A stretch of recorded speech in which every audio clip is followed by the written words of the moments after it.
everyone, how's it going? Welcome back to the Infatuasian podcast.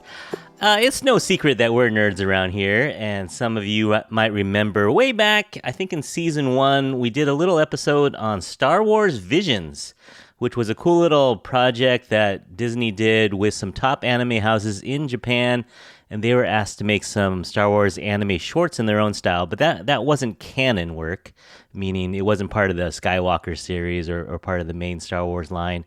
So we did that episode because that was kind of a connection to the Asian culture, and that's what we are. We're the Infatuasian podcast. But this summer, Disney launched a new Star Wars canon series called The Acolyte, where the main character, or one of the main characters, is played by an Asian actor, and there are other Asian actors involved as well. And so I thought it'd be fun to talk a little more Star Wars today, and I still love the world. You know, I'm not a super fan, but anyone born in the 70s, you know, if you're not a Star Wars fan, you weren't living, right? So I love talking about it. And so even though I'm not an expert, I decided to bring in a couple people that have a little bit more expertise than I do. They have actual legit Star Wars credentials. You guys might remember a few months ago, we talked to an author named Mike Chen. He wrote a book called A Quantum Love Story and many more. And we're going to talk to Mike about Star Wars because Mike also wrote a 2022 novel called Brotherhood, which focuses on Obi-Wan Kenobi and Anakin Skywalker during the Clone War era.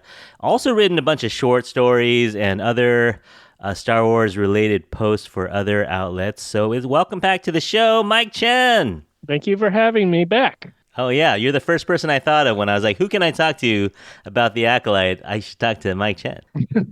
And when talking to Mike, we were talking about doing this episode, and he goes, hey, I've been chatting with another Asian author who writes for Star Wars, Dr. Lydia Kang, and she is from Omaha.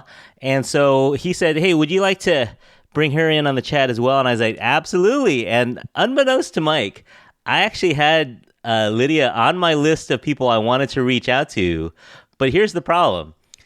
I like to read books by the authors before they're on, and Lydia's written too many books, so I have to do a lot of reading before I have you on. So I have, what do I have? Opium and Absinthe on my Kindle right now, and I'm going to take that on a trip with me. So we are bringing in Lydia Kang as well. Hey, Lydia. Hey, Curtis. Thanks for having me today. Absolutely. Yeah, we'll do a whole episode because you have a lot to talk about, I think. There's lots, yeah. Yeah. Let me do a little, I hope this isn't embarrassing, I'm going to do a little introduction for you.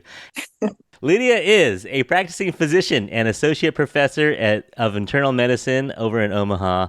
But in her spare time, she has written 11, is that number right? 11 novels and many other short stories and other fictional and non-fictional works for adults and young adults. You've published an award-winning fictional novel, The Half-Life of Ruby Fielding, and non-fiction work, Patient Zero, A Curious History of the World's Worst Diseases, and many, many more. But Lydia is also part of the Star Wars canon, or the Star Wars family. What do you say? Part of the canon or part of the family? I call it family. Yeah. All right. Part of the Star Wars Sounds family. Like mob, but it's part of the family. She's part of the Star Wars family, and she wrote a High Republic multimedia project called the High Republic Cataclysm. Yeah. And that was in 2023. So, yeah, we're bringing in some serious Star Wars heavy hitters here. So, but at the same time, I'm going to throw out this disclaimer. We were just chatting about this. I'm going to throw out the disclaimer. This discussion today, you know, we are the Infatuasian podcast, so we're going to kind of steer it towards maybe Asian topics a little bit when talking about The Acolyte. And so this is not meant to be even though we have a High Republic expert with us today, this is not supposed to be an entire breakdown of 300 years of the High Republic era, but we are going to talk a little bit about that era and a little bit of the background. But there are other podcasts. There are many other Star Wars podcasts. If you want to deep dive into Star Wars culture and literature and media, you can get into those if you like. But we're going to have some fun today. All right. So I think it'd be good to kind of talk. Now, Lydia, I stalked you a little bit. I think we're the exact same age. We are, 1971? 71, class of 89? Woohoo! Yeah, that's us. Solidly right, Gen X. That's us. Definitely. And one of my first memories, I don't know. No, Mike, we talked about this. You weren't alive. You were barely alive when in the first one came out, but I was not alive yet. I'm 78. Oh, you're 78. Oh, Oh you're my just a baby. God. All right. Yeah. Mike's the baby of the group. We get to pester him. I am cusp of Gen X and millennial. Yeah, you're right there. But Lydia, did you line up at a movie theater in 1977 to watch Star Wars? I did. I remember my dad took me. I can't remember who else went. I'm going to assume my siblings went with me. But I remember the movie, and I remember being like my strongest memory of it was Luke wearing those orange visors during the last pass and like the last couple scenes, and being very stressed out. Like I have a really strong memory of that. Yeah. But yeah, I was like there. I got to see it way back when I guess we were 6 years old. It was incredible. Yeah, it was a whole phenomenon for sure. It was. And that was the days when they released it at one theater at a time. Like they wanted to have they was that the first time they used the word blockbuster? Like when they actually had a movie with lines around the block. Oh my God. Is that where Blockbuster comes from? It totally makes sense. I didn't even realize that's what I think so, right? But was Star Wars the first one where people would line up around the block to see? Maybe, I don't know. It might be, but it was definitely the beginning of like who knew that it was going to be such a phenomenon? Like who knew? And then it was just like, I don't know. For me, it was just kind of embedded in my life from there on out. Yeah. Lydia, did you have toys? I did. I probably have more toys as an adult than I did when I was a kid. You know, I grew up in like a Korean immigrant household. Money was tight, you know, so it's not like I didn't have a whole lot of stuff. But what I remember was having the trilogy playing like during every Thanksgiving and Christmas holiday. It would be on TV. And so would have that playing and I'd be like, oh my God, Star Wars is on. I would like sit down, plunk myself in front of the TV. And so I feel like I watched those episodes countless times before they were ever available on like a VHS tape or a DVD or something. Yeah. Or once in a while, they, every 5-10 years, they bring it back to the theater and they have a little, rehash of it. And that was super fun. And then, of course, when the sequels came out or the prequels came out, that was fun too. Yeah, so big part of our childhood growing up. Mike, you too, right? You started with Return of the Jedi, I think, was your first theater film? Yeah, I very, very distinctly remember going to see Return of the Jedi. I think I was 5 at the time. And then we went to Gemco, which was like a Target type of store. We went to Gemco on Hillsdale in San Jose afterward, and my parents were, buying something, but then like at the front, like the tables in the front, they had the Return of the Jedi storybook. And the only scene in Return of the Jedi that like freaked me out was when they removed Vader's helmet and you see Anakin's like burned skull. So of course I opened the storybook and it goes like right to that image right there. And so like that memory is like seared in my brain more than like speeder bikes or anything like that. Yeah. Oof. Well, one thing that freaked me out, and it still would probably freak me out if I watched it today, is the cave scene on Dagobah in Empire Strikes Back when it's like that dream sequence where Luke cuts off Vader's head and the mask and it's his face. That freaked me out for years because I didn't understand it when I was. I didn't either. I was like, what the heck? I didn't understand it either. I just remember being like, I didn't understand what was going on. It was like terrifying. Super scary.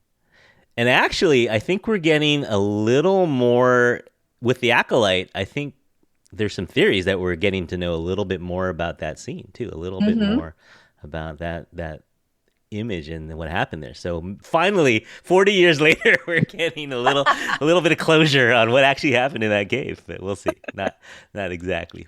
So we're going to talk a little bit about a show called The Acolyte. And the audience out there, if you don't know what it is a new series. And so this is new in so many ways because it takes place about a century before the episode 1, Phantom Menace. So this is kind of what we call the High Republic era, kind of the end of it. Like we're towards the end of the High Republic era.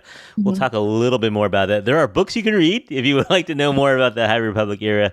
You can read those books. So we're before Skywalker, before Anakin Skywalker was even a glint in his father's eyes. But we may learn a little bit more about Anakin and his powers from the Acolyte.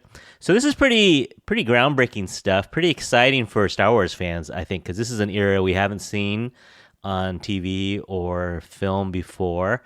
And so we're going to talk a little bit more about the plot and stuff in the second half of the episode. So we'll warn you before we give any spoilers, but we're going to talk a little bit about the show, the origins of it first, and then we're going to get into the show.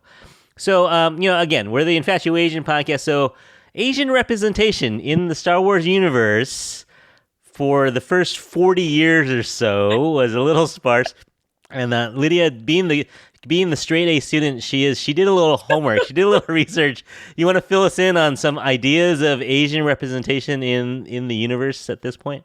Well, there wasn't like, I feel like when I was growing up, it wasn't there. And I'd mentioned before we started recording that, like, I remember George Takei being in the Star Trek shows, and I loved Star Trek and watching that. And that was really nice to sort of see him there. But in the Star Wars universe, it was just sort of like absent. And then, not that I have like, we have seen in the last several years so much more Asian rep, just like bits coming here and there, which has been so nice. So like, oh my gosh, there's so many people. Rogue One, we had two fantastic actors. Donnie Yen, Yeah, Donnie. Oh my God, it's so amazing. We had Ming-Na Wen and The Mandalorian. That was ass. I love that. Yeah. Oh yeah, and then there was John Cho in the remakes of the Star Trek. Sorry, I know I'm switching universes, but whatever. Yeah. And then we can't forget Sabine Wren in right. Yeah. Oh my gosh! Every time she would come up on the screen, I would be like, "Oh my God, yeah, she could be my cousin. I love this." I will shout out in Return of the Jedi, one of the Y-wing rebel pilots is an Asian dude. Yes, and he screams for 2 seconds. Yeah, and then he crashes. Yeah, and then whenever we would play Star Wars, destroy him. Whenever we would play Star Wars as kids, like that would be kind of the joke. Is like, I'm that guy because I'm like the only Asian character I could be. Oh man. Mm-hmm. Yeah. Well, and shout out to the Tico sisters, Rose Tico. Oh, yeah, Rose. I know. Paige, was that her sister? Paige, yeah. And then there was like, oh gosh, there's so much like backlash and hate going on there, but it was really fantastic to see those characters on screen. Really, really great. Oh, and then there's Dr. Aphra, but Dr. Aphra's like all in the comics and stuff. Yeah. So, Dr. Aphra is voiced in like the audio drama by Emily Wu Zeller, who's done most of my audiobooks, and she does such an awesome job of like bringing Aphra and like this sort of like chaotic spunk to life. So if people want to get a sense of Aphra without having to dive through, so many comics, like they should really listen to the audio drama available like on all audiobook platforms, because it brings you into Aphra's life with a performance in a way that like feels just as vital as like being on screen. Yeah. Cool. Yeah. And we're also like, we're kind of sticking to sort of mostly like sort of Southeast Asian, East Asian representation. We're like completely missing the whole South Asian rep, like Riz Ahmed and Rogue One. And so there have been some fantastic, I just love how the universe is expanding to be more inclusive that way. Just because that's, if there's going to be a diversity of alien species, like why not a diversity of humans? Like it just should be there. Just like I remember when, I think it was in The Force Awakens, when like on the bridge of the First Order ship, there's like an evil Asian officer. And I was like, I was so excited about that. Like, we deserve to be evil too, right? I think he was an evil. I think he was an evil mutant in like one of the X-Men movies. I think he was the porcupine guy. Oh, really? Okay, yeah. Because like when I was doing my homework, I was sort of like, oh my God, this is a porcupine guy, and like that's right, he was like an evil officer. But he's just like a little bit part. But even even those little bit parts matter. It's just really cool to see. I love it. What's kind of ironic too is that George Lucas made no I don't know, excuses or anything. He said this is kind of based on the High Fortress of the Japanese film. High Fortress, what year is it? Like in the 1950s? Oh, the Hidden Fortress? Yeah. Hidden Fortress, yeah. And, there's so many Asian influences in the costumes and even some of the names. Obi-Wan Kenobi could be a Japanese name, like. Totally. You know, so there's so many Asian influences, but just not characters until the 2000s, which is kind of shocking. You're a Bay Area guy too. Come on, George Lucas. But it was the time, the 70s. It was a different time. All right, so we are in the 2020s now, and so we have some diversity in the universe finally. And so let me go ahead and give out the spoiler alert, because we're going to talk about the show a little bit. We kind of have to. You'll know why in a minute. But I'll play a little bit of the trailer. I don't know how well this will do on a podcast, but I'll play a little bit of the trailer here. So when the trailer is over, you'll know that we're going to start talking about the plot a little bit. So if you haven't... Now, we're recording this, when is it? July 12th. So the finale hasn't even happened yet. So we can't ruin the finale even if we wanted to. But so if you're not through episodes, what are we on? 7, 8? 7. Yeah. So if you're not at least through episode 7, you might want to tune out for a minute, watch the episodes, and then come back when you're done. So when the sound is over, you'll know we're going to talk about the plot. Last night, a Jedi was murdered.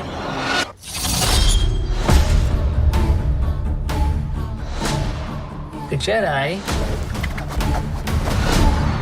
justify their galactic dominance in the name of peace. But that peace is a lie.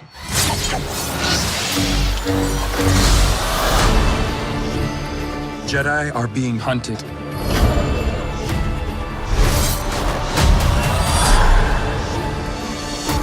She was my student. I trained her. Let me be the one to bring her in.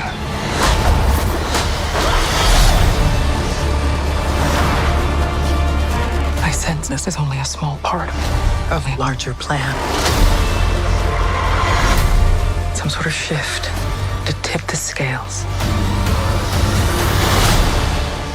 All right, so without going into too much detail, Lydia, what's going on in the High Republic around this time? What are we, 100 BBY? Is that about 100 years before Phantom Menace, and the High Republic has been sort of going on for like a couple hundred years. And by the High Republic, it's sort of like this golden age where the Republic has been expanding over the course of the galaxy. They have been creating these hyper lanes, so they're really reaching these outer areas of the Outer Rim and forging alliances. And the Jedi they are starting to work, they're really working together with the Jedi. And the Jedi are also in this like kind of golden age. There's a lot of them, right? Like thousands, right? Yeah. I mean, there are like sort of outposts all over the place. There was like this, if you guys get into the books, you'll hear about like, this, the Starlight Beacon, which is like supposed to be this pinnacle of bringing together the Republic and the Jedi and all these different worlds and all this stuff. And unfortunately, bad things happen to it. But in any case, it's a really interesting time to explore. And they're, in the Acolyte, they don't want to lean too heavily on being like, telling so much backstory. So you just get glimpses of it here and there. Yeah. And the ways you see it is like the Jedi wardrobe is all sort of golden and khaki, and it just looks really, really different from the movies. You see a nice variety of lightsaber colors. You see a couple of like they mentioned actually in this last episode, they mentioned something about the hyperspace disaster, and that's directly from the books. That's actually Light of the Jedi that like starts out the beginning of Light of the Jedi, and it's incredible. It's such an incredible bunch of chapters that sets off this whole chain of events. So it's really, really interesting to see what the Republic is. We actually don't get a whole lot of Republic right now. The Acolyte's been really all Jedi Council and what they're up to. And as you can see, the Jedi are not perfect. I think that's been very controversial. They're very bureaucratic. Yes. But in a different way than in the prequel trilogy, where they're kind of like a failing institution in the prequel trilogy. This feels like, they're like peak corporate efficiency. Yes, exactly. Yeah. And I think that sounds about right. They're like kind of peak corporate efficiency. They're all over the place. They've got a way to do things as far as like, how, the Jedi are trained and how like things are done. It's very by the books, to the point where I think that you start to see like in Vernestra Rowe, she seems a little like kind of jaded by like this is a lot. There's a lot, like Mm. you guys might have like the best intentions, but I see sort of the bigger picture, and you can see her sort of weighed down by that. And I think she's actually one of the characters that's in the High Republic books. And so she's one of the only characters that pulled out and brought into the movie, but you can kind of see it on her face. Like it weighs on her, the things that she's gone through and the things that she's seen. So it's kind of neat that way. But the dark side of the Force, not quite there yet, right? It's there. The negative, the sort of evil influence within all of the books in the High Republic are absent from the Acolyte. So this is really sort of a fresh, different kind of like what is going on with, the stranger and what is going on with this, this master that May's working with. So it's really, it is new and different. It's not, it sort of takes a little left turn into the dark side for sure. Sexy turn. Yeah. Oh, very, very much so.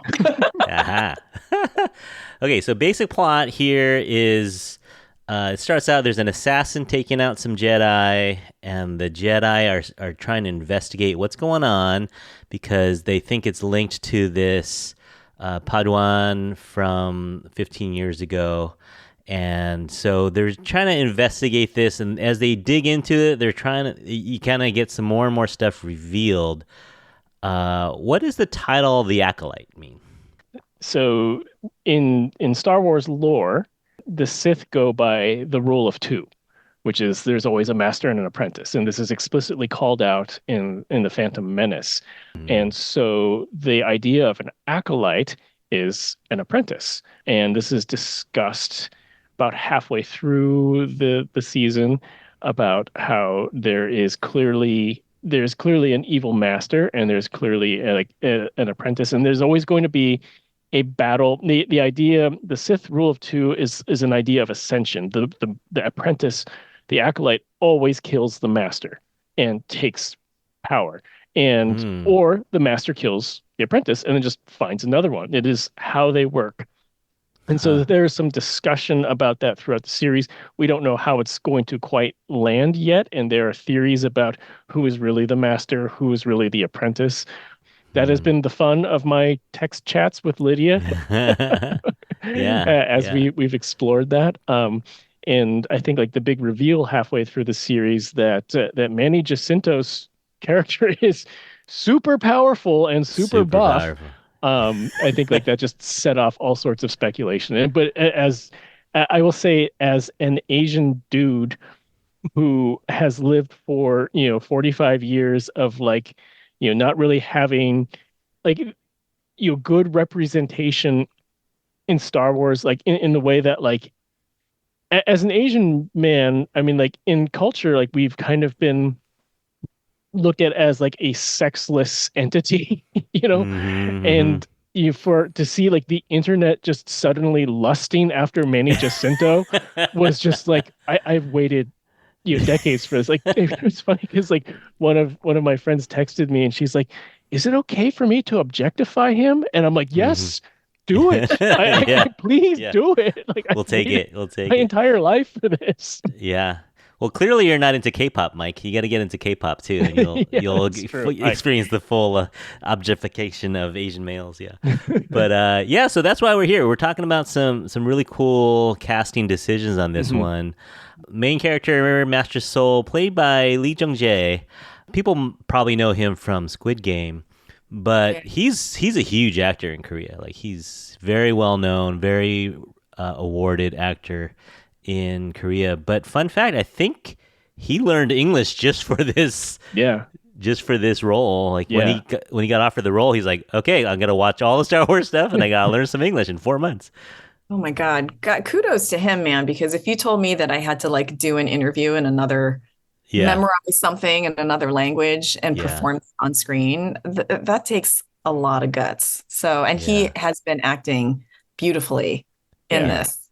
A very complex set of emotions that like you can tell he's not just learning the phonetics to get the lines across. Like he's really understanding like the meaning of what he's saying and presenting so much depth behind him because his character is messy. Yeah, for sure.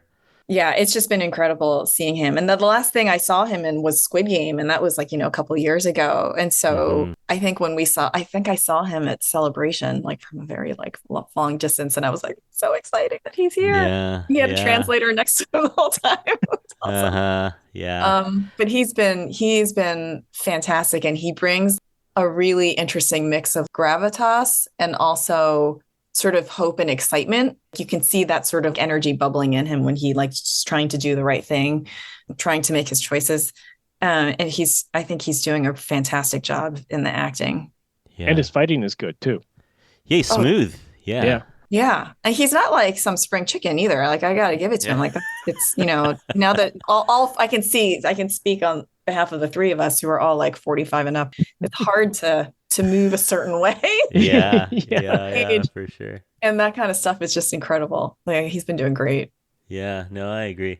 And then, so we got to talk about our guy. So Mike was saying, hey, we got an evil guy too. We got a good guy and an evil guy. That's kind of cool that they did that. They had, they have the antagonist also be Asian, Filipino American, Manny Jacinto. Canadian. Canadian. Excuse me. Yes, I made that same mistake. I was like, he's ours, and I'm like, no, he's not ours. No, we can't claim him. North American. He's North American, Asian, Filipino. North American, Filipino. Most people probably know him from The Good Place. Amazing show. He was great in that. So good. He was in Maverick for 15 seconds, he says. Yep. This is a different role. He's so goofy in The Good Place and kind of ditzy. But this one, there's subtext. There's abs for days, Mike would say. Abs for days on this guy. A couple shirtless scenes. Abs on abs. Yeah. Darth Triceps. That was my favorite nickname I saw on the Darth Triceps. It was like Darth Guns, Darth Triceps, Darth Biceps, Darth Bortles, Darth, everything. Yeah. No. And he really was so good in The Good Place that I was like, I can't imagine him doing anything except for being that character. And then when we watched him in The Acolyte early on, he was still sort of like a little bit of the bumbling fool, know? Mm-hmm. And so I was kind of like wondering what was going to happen with him. I did not have the foresight to be like, oh, this is who he's going to... Oh, wait, spoiler? Are we allowed to say this is going to be a spoiler? Yeah, we're in the spoiler section now. Yeah. All right, we're in the spoiler section. I did not have the foresight to know that's who he was going to be. I think everybody else but me was like, it's so obvious. Yeah. I had suspected that he was like one of like the prime candidates for me. I was not expecting his performance though. Like when he is revealed and the way that his like both physically and his voice presentation like just completely shift. Yes. And then later, like after the episode, my wife goes like, I just looked him up. That's Jason from The Good Place. And I'm like, yeah. She's like, I had no idea. Yeah. It's been a while since we've seen him, so it was so good to see him. And he's hard to recognize in this, like totally different. Yeah. He is. And I think I was like also burned by, do you guys remember when people were like Jar Jar Binks is a Sith? Remember that? And then it didn't happen for maybe it was never going to happen, or maybe like, decisions got changed or something like that. But I was like, we're not going to take the funny kind of like jokey side character and turn it. But they did. And that transformation, like when he reveals himself, he starts speaking to Saul, and that dialogue, who's the writer for that? We're going to talk about this, aren't we? The writing of that dialogue, what I thought was extraordinary. They did such a good job. Well, the first time they see each other on that planet and they're fighting with each other and they're kind of questioning each other, and Saul's totally off kilter because he's, because this guy's so powerful. I was just mesmerized. Like I had to go back and like rewatch just to hear what they were saying. It was so incredible. Yeah. Just kind of side note too. A few of the episodes, the most recent episode 7 was directed by Koko Nada. So he's a South Korean director. Not a lot of work, but he does these videos that are pretty famous in the industry, I think, that kind of break down scenes, sci-fi and action scenes. So he's kind of known in the industry really well. So he did a couple episodes. And the only writer that I know is Eileen Shim. She is Korean American as well. She wrote, or maybe Canadian, who knows? But she's North American, but she wrote on part of the episode. She's in the writing room as well. That's so cool. So kind of cool. Kind of cool. They're mixing it up a little bit. So we talked a little bit about what you liked about the show, but what are some other things that you're really liking about The Acolyte?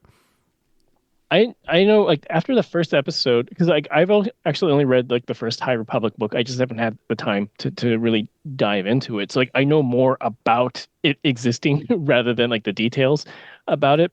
But I have said for a while among like my friends that like I love the Skywalkers. You know, they're messy generation of families, but I'm like really ready to move past them in visual medium. But if they want to hire me to write more Anakin Skywalker books, I will totally do it. Like, but TV and movies and stuff, like, you know, I'm kind of ready to go beyond their scope. And so after that first episode, to see the High Republic brought to life and to have like the Jedi just kind of like working in this way, it was just so refreshing. It felt like so many doors got opened out of it. And so like, I love that. And one of the things that like I keep texting Lydia is I love the layered and like different storytelling that they're doing with this. Like, you know, they're doing like the Rashomon thing of like, well, that's not what that's not how I saw it. And like they're presenting these different perspectives and you don't quite know what's happening. And I love that they're doing this sort of like unknown mystery thriller mixed with a little bit of procedural cop show, in Star Wars. And I love when they just play with it, and it's like completely different from, The Mandalorian, which is a very Star Wars show. And like, this feels like it's set in Star Wars, but it's not what we're expecting. And that's great. I love pushing the boundaries of storytelling. Yeah, I'm definitely enjoying all of the, I think that they are setting us up to believe certain things about certain characters. And then sort of like partway through or towards the end, they're just sort of pulling the rug out and you're like, okay, I did not think things were going to go that way with Saul. Okay. I did not think I was going to see this sort of like very kind of nurturing, stuff coming from Manny Jacinto, he's taking the bath and the eyes. Anyway, I've been surprised with every episode, and I love that. That's one of the great things about these like streaming shows is when you just absolutely don't know what's going to happen, and then when it's over, you're like, I need to go text my friends because yeah. It's just generally what's been happening a lot lately. So, but yeah, it's as somebody who writes in the High Republic, it is just pretty incredible to see something that it's very unusual to see. I don't know if you guys know much about how things work in the book world and how things work in the screen world in Star Wars, but they don't usually. It's sort of the stuff that happens on a screen sort of happens on its own accord, and the stuff that happens in books, they're related, obviously, but the books are never turned into movies. I mean, right? Am I getting that? I'm pretty sure that's never happened. Yeah, like they have the story group coordinates between the two, but we're always kind of like serving the movies. It's definitely not the other way around. Right. I remember when they first announced the Acolyte, I was just shocked that they were letting the TV show serve the part of the universe that was created by the books. Yeah. So Lydia, how was it to see those yellow Jedi robes on screen for the first time? It was so great, because the first time that I've seen the yellow robes in person are with cosplayers. Yeah. And so to see that the cosplayers got to do it before it came out on screen. And they must be so proud of that, because they did a fantastic job. But so this is a really unusual thing to see something in the books that arose and I might be getting this wrong, but like that sort of spawned a whole, series on TV. That was incredible. It definitely makes it feel really special, but it's not like the authors have a lot of say in what happens. We do not, like, we're not writing anything in the Acolyte or that sort of a thing, but we happily sort of provided the milieu. Like, here is the world that we built, and have fun, Leslie, Yeah. and to Leslie Headland's, credit, she's a fan of the books, and she's a fan of the universe. You can tell she loves Star Wars, and it comes out, like the helmet, how that was incredible that they used the cortosis, the helmet material, like stuff like that. And just like the little nods to the High Republic have been really lovely to see. It's been very cool. Well, that's what some people are saying on, I just dabble on Reddit a little bit, and people are kind of excited about the possibilities that we have now. It's like a whole, possibilities for cosplay, right? And possibilities Yeah. for where the story's going to go. Like, there's so many places it could go. And like Lydia said, every episode is like, oh, okay, well, that changes everything. So you just don't know where it's going to go, which is fun. It's been a while since we've had something, I think, where the direction is so uncharted, I think. Yeah, definitely with that, because like everything that's within kind of like the scope of the established Skywalker saga, you always kind of have a sense of like, well, this can happen or this can't happen. But with this, it's really like it's so removed that there's such flexibility in it, which is really joyful for me. Yeah, I totally agree. And it makes it, I think in some ways it makes it really fun to watch because you really don't know what's going to happen. But I think that there are people who probably find it very frustrating because, canon is becoming a little malleable in certain cases here and there, maybe. And so that I think that is difficult for some Star Wars lovers. And I understand that. Yeah. But I think we are all of the age, having gone through like, the prequels as adults, and seeing people just so mad about like how George Lucas played with canon. And it's like, but he created the canon. Yeah, right. And two, I think we've seen enough real world things where we see like, oh yeah, that happened 20 years ago. Do you even remember that? Like in terms of like political events or world history events. But it's funny, like as someone who defended the prequels from day one, particularly on a world building perspective, to see the exact same arguments coming out right now. Right. It's like, and then there's the George Lucas quote of like, it's like poetry, it rhymes. And it's like fandom backlash. It's like poetry, it rhymes. Yeah. So I don't want to get too far into the weeds, which we definitely could do with you guys. But we kind of establishing something new with this idea of virgins and cloning people with midichlorians and stuff like that. Is that going to lead to a whole new understanding of where Jedi come from and force sensitive people and stuff like that? I think we have to see what happens in the finale before actually going there. But Qui-Gon Jinn in The Phantom Menace talks about, and when he presents Anakin to the Jedi Council, he talks about he's detected a virgins in the Force. So I was pretty sure Leslie took that term right there and like inserted it into the Acolyte.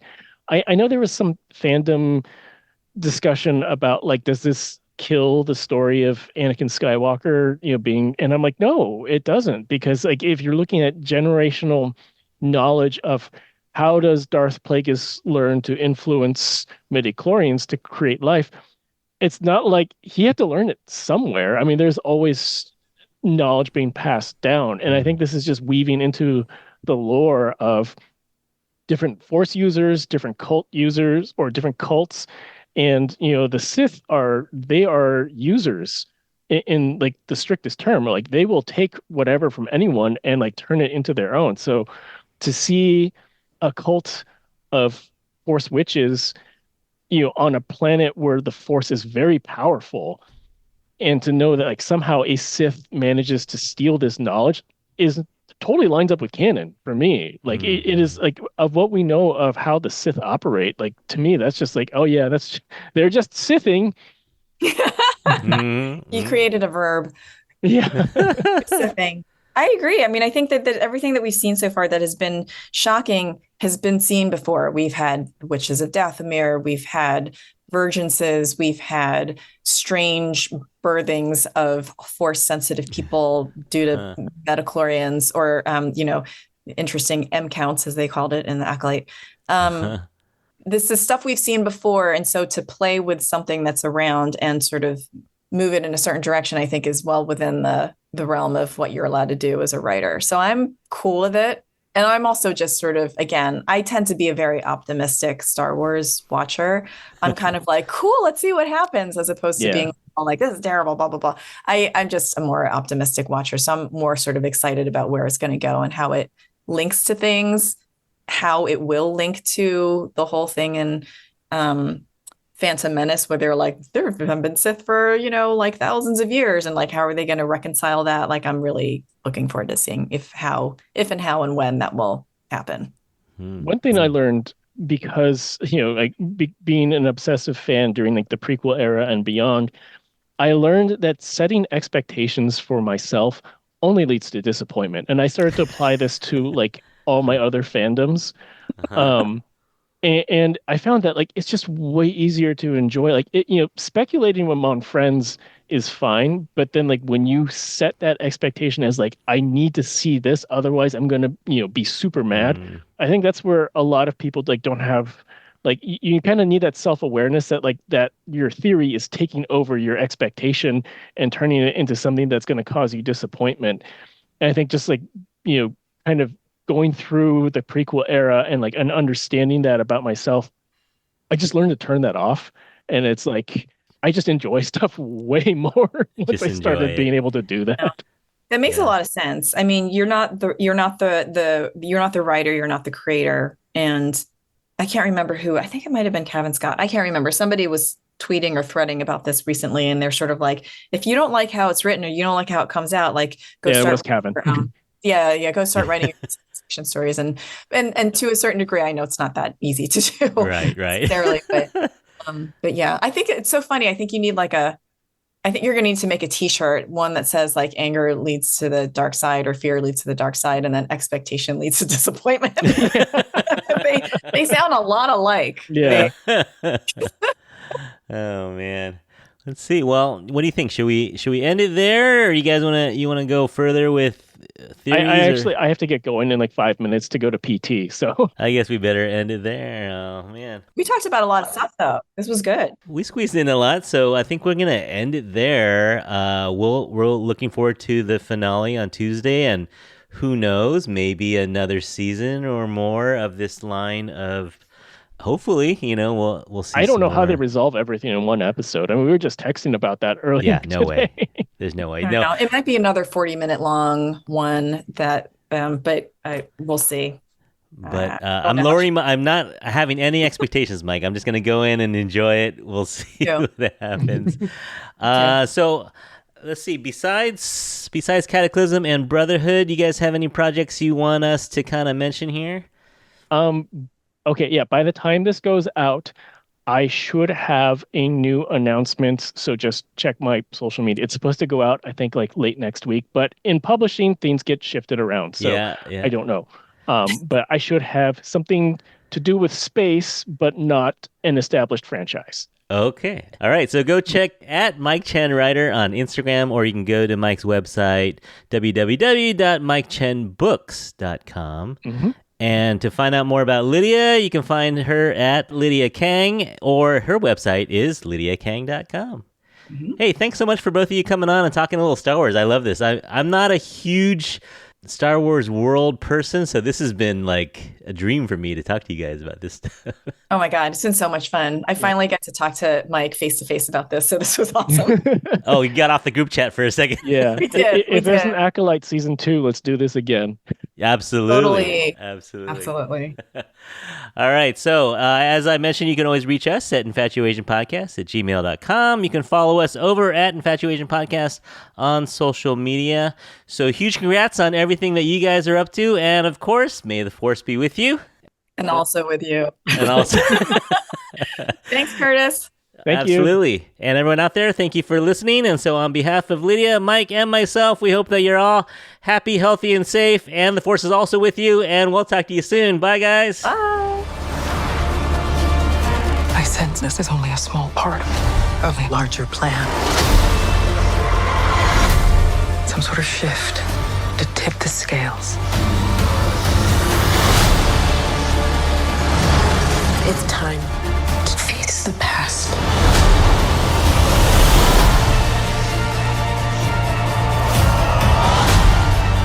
Destiny is not decided for you by an anonymous force. If you want to pull the thread and change everything, then pull it.